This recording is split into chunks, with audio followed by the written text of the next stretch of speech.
രാവിലെ 7 മണിയോടെയാണ് പാലക്കാട് ഗോപാലപുരത്ത് വെച്ച് ആട് ആന്റണി പിടിയിലായത്. ഭാര്യയ്ക്കും മകനുമൊപ്പമായിരുന്നു ഇവിടെ താമസം.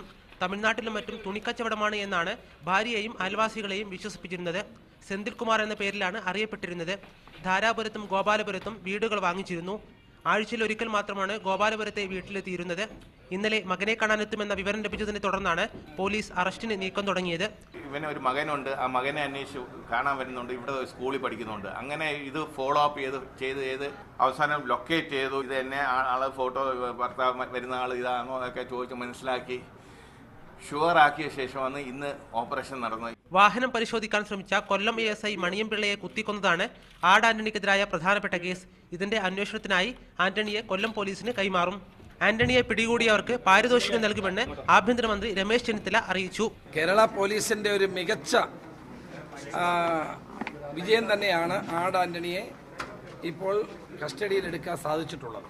സ്തുത്യർഹമായ പ്രവർത്തനം കാഴ്ചവെച്ച Palakkad special branch DYSP Sunilkumar അടക്കമുള്ള പോലീസ് ഉദ്യോഗസ്ഥർക്ക് പാരിതോഷികം ഇന്ന് തന്നെ ഗവൺമെന്റ് പ്രഖ്യാപിക്കും.